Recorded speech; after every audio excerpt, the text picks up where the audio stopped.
اس نے وہ تعویذ پہنا ہوا تھا جو اسے پیر صاحب نے دیا تھا۔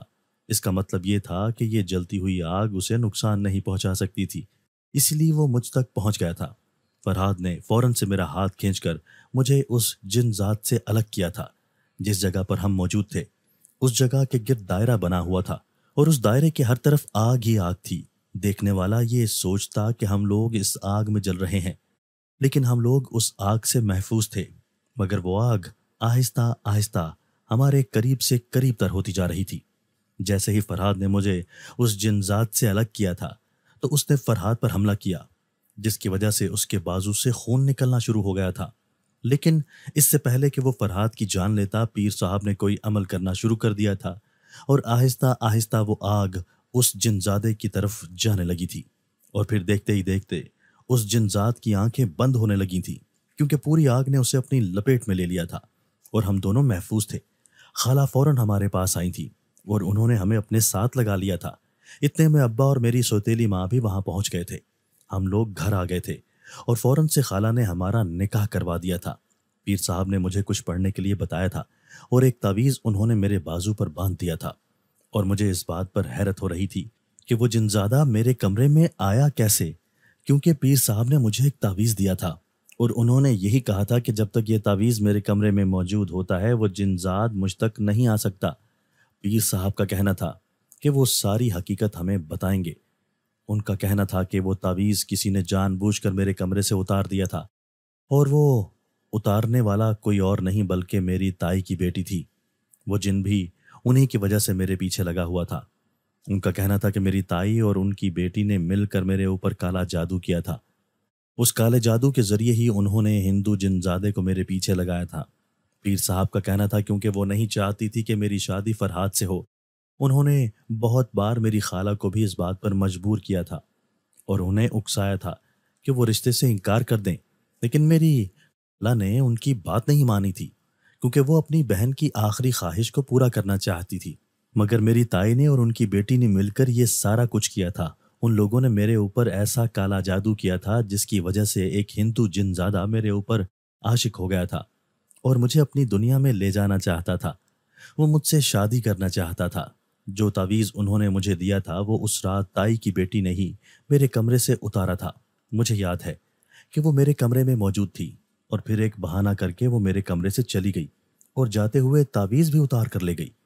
اس کے جانے کے بعد ہی وہ جنزادہ میرے کمرے میں آیا تھا اور مجھے اپنے ساتھ اس درخت کے نیچے لے آیا تھا۔ اسی درخت سے وہ میرے پیچھے پڑا تھا، یہی اس کا ٹھکانہ تھا۔ لیکن پیر صاحب کا کہنا تھا کہ ابھی خطرہ ٹلا نہیں ہے، جادو ختم نہیں ہو سکتا ہے کہ کوئی اور چیز میرے پیچھے پڑ جائے۔ اسی لیے انہوں نے بہت ساری چیزیں مجھے کرنے کے لیے بتائی تھیں جو میں کرتی رہتی تھی، اور پھر آہستہ آہستہ وقت گزرنے کے ساتھ ساری چیزیں خود بخود ٹھیک ہوتی گئیں۔ فرہاد اور خالہ دونوں نے میرا بھرپور ساتھ دیا تھا، اور میرے ابا کو بھی اس بات کا احساس ہو گیا تھا کہ انہوں نے مجھے بالکل اکیلا کر دیا تھا۔ اگر وہ مجھے باپ کی محبت دیتے، میرا ساتھ دیتے، تو میں صحیح وقت میں یہ بات بتا دیتی تو مجھے وہ سب کچھ برداشت نہ کرنا پڑتا جو میں نے کیا تھا، اور میرے ساتھ اتنا برا نہ ہوتا جو کچھ ہو چکا تھا۔ میری سوتیلی ماں نے بھی اس بات کا اعتراف کیا تھا کہ انہوں نے میرے ساتھ ہمیشہ زیادتی کی تھی۔ میری تائی اور ان کی بیٹی کا حال بہت برا تھا۔ ان کی بیٹی کی ایسی جگہ شادی ہوئی تھی، ان کا شوہر دن رات ان پر تشدد کرتا تھا۔ ایک طرح سے انہیں ان کے کیے کی سزا مل رہی تھی، مگر میری زندگی میں اب مکمل طور پر سکون تھا، تو مجھے کوئی پریشان کرتا تھا اور نہ ہی مجھے کسی چیز سے خوف محسوس ہوتا تھا۔ میں نے خوشی سے ایک نئی زندگی کا آغاز کیا تھا اور اب سب کچھ پہلے کی طرح ٹھیک ہو گیا تھا۔ مجھے بھی یہ بات سمجھ آ گئی تھی کہ جس جگہ پر ہمارے بڑے ہمیں جانے سے روکتے ہیں، ہمیں وہاں بالکل بھی نہیں جانا چاہیے۔ کچھ غلطی میری بھی تھی، میں اس ویران جگہ پر جا کر بیٹھ جایا کرتی تھی۔ کبھی بھی ایسی جگہوں پر نہ جایا جائے جہاں پر جانے سے منع کیا جاتا ہے، کیونکہ ہمارے بڑے کچھ نہ کچھ سوچ کر ہی کسی مصلحت کے تحت ہی ہمیں کچھ کرنے سے روکتے ہیں۔ اب میری مشکلات ختم ہو چکی تھی اور اب آگے میرے لیے خوشیاں اور آسانیاں تھیں۔ دوستو، اگر آپ کو آج کی ہماری یہ ویڈیو پسند آئی ہے تو اسے لائک کیجئے اور اسے اپنے پیاروں کے ساتھ شیئر ضرور کیجئے گا۔ اور ہاں، اگر آپ نے ابھی تک ہمارا چینل سبسکرائب نہیں کیا تو ہمارا چینل سبسکرائب کر دیجئے اور بیل آئیکن بھی پریس کر دیجئے تاکہ ہماری ہر نئی آنے والی ویڈیو آپ کو بر وقت مل سکے۔ اللہ حافظ۔